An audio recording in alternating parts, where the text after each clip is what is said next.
Doctors have to take care of multiple patients throughout the day. Many people depend on them to take care of them and fix whatever is wrong with them. Some depend on them to live. However, there are many negligent physicians who do medical malpractice and do not get in trouble.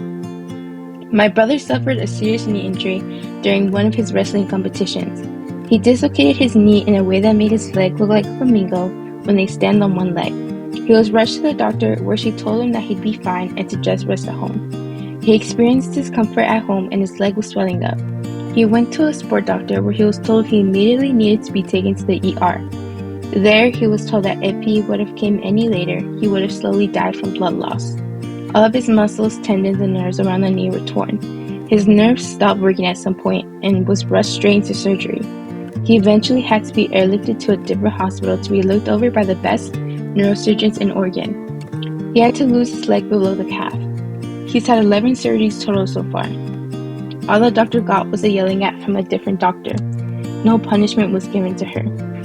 A recent study by USA Today found that state medical boards rarely take swift or any action at all to punish physicians who have committed malpractice. In many cases, the boards failed to suspend the licenses of physicians who had been found liable in medical malpractice lawsuits or had been terminated or barred from private medical clinics or hospitals. The study also found that in many cases, state medical boards failed to place any kind of restrictions on the offending physician's license to practice or write prescriptions.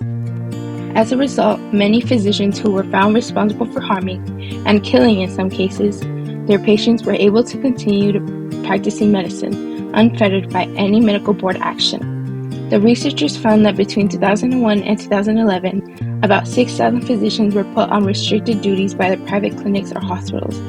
However, only half of these doctors face fines or restrictions on their licenses from their state medical board.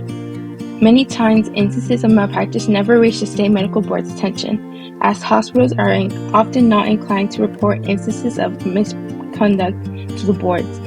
The study found that hospital peer review committees are often staffed with physicians, who often cover for each other.